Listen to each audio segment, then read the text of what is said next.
So who did decide to make the 8-hour workday a standard? These are the questions that go through my mind. I had to start researching and find out what's going on. It's actually quite interesting. The industrial era, mid 18th century, once that came on for the next 100 years, the working hours had gone up to where the workers were like doing 100 hours a week.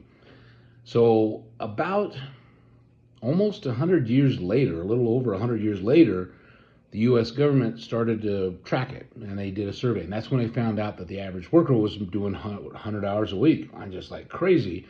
So then a lot of entities started to get involved to start to try and lower that.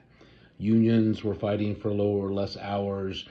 Certain companies started to institute a 40-hour a week. There was a lot of ideas about the 40 hours, the kind of breaking up your day in three. You got 24 hours a day, 8 hours of work, 8 hours of rest, and 8 hours of recreation. That was the theory. Anyway, but over the course of the years, it kind of about the mid 1900s is when it became standard through laws, through government laws, and more companies adopting the 40-hour work week.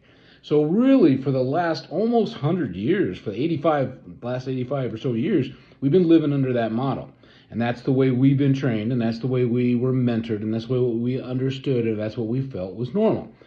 And maybe in 1940 that worked, but we've progressed as a society so much in the last 85 years, and the digital age is changing everything so much that 40-hour work week is not necessary.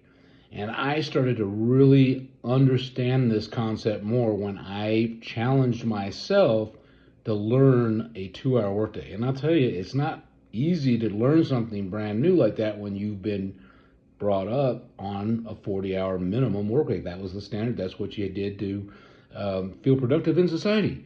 So 2 hours is like, oh man, you're cheating everything. No, the digital age has changed that. The automations have changed that. AI is changing that. Everything is changing that to where you don't need to work 40 hours a day.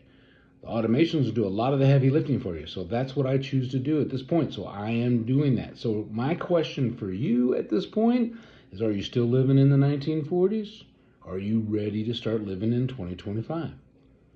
It's just a matter of mindset and change.